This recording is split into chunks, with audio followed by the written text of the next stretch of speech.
సంబంధించిన కొన్ని డీటెయిల్స్ తో బ్రేకింగ్ న్యూస్ తో ఒకసారి ఇంట్రెస్టింగ్ ఫ్యాక్టర్ ఏంటంటే బీహార్ లో యాదవ్ బ్రదర్స్ ఇద్దరు లాలూ ప్రసాద్ యాదవ్ కొడుకులు ఇద్దరు కూడా ట్రైలింగ్ లోనే ఉన్నారు.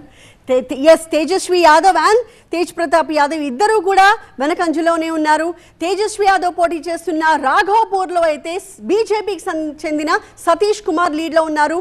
12,230 ఓట్లు అంటే 1273 ఓట్ల ఆధిక్యం బీజేపీకి సంబంధించిన సతీష్ కుమార్ కు ఉంది. సెకండ్ ప్లేస్ లో తేజస్వి యాదవ్ కనిపిస్తూ ఉన్నారు 10,957 ఓట్లతో.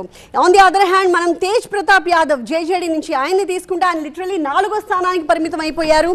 అక్కడ Sanjay Kumar Singh from Lok Janshakti party Ram Vilas Paswan party ఆయన 12,897 ఓట్లతో లీడ్లో కనిపిస్తుంటే ఫోర్త్ ప్లేస్లో కేవలం 2,121 ఓట్లతో మనకి తేజ్ ప్రతాప్ యాదవ్ కనిపిస్తున్నారు. సో ఈ యాదవ్ బ్రదర్స్కి ఖచ్చితంగా ఒక సెట్ బ్యాక్ లానే మనం చెప్పుకోవాలి. అండ్ తేజస్వి యాదవ్ ట్రైలింగ్లో ఉండడం is a big surprise. Okay, 1200 ఓట్లు అంటే మళ్ళీ ఏమైనా ముందుకు వస్తాడేమో చూద్దాం. ఎందుకంటే వాళ్ళ ఫ్యామిలీ లల్లూ ప్రసాద్ ఫ్యామిలీ లెగసీ బాగుంది.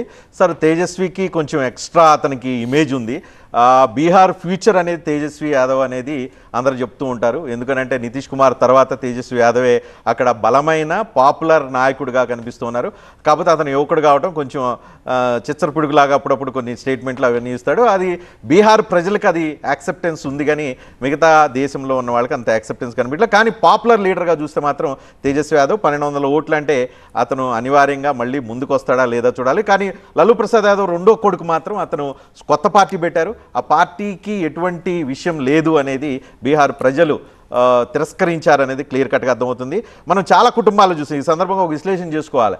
కుటుంబంలో యూనిటీతో ఉండి రాజకీయాల్లో ఉంటే ఆ పార్టీ బలంగా ఉంటుంది.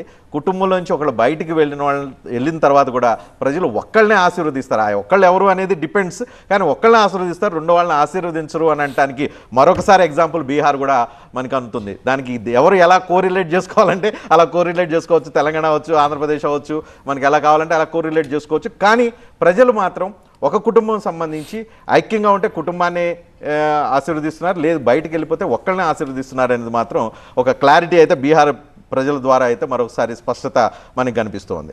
ఓకే.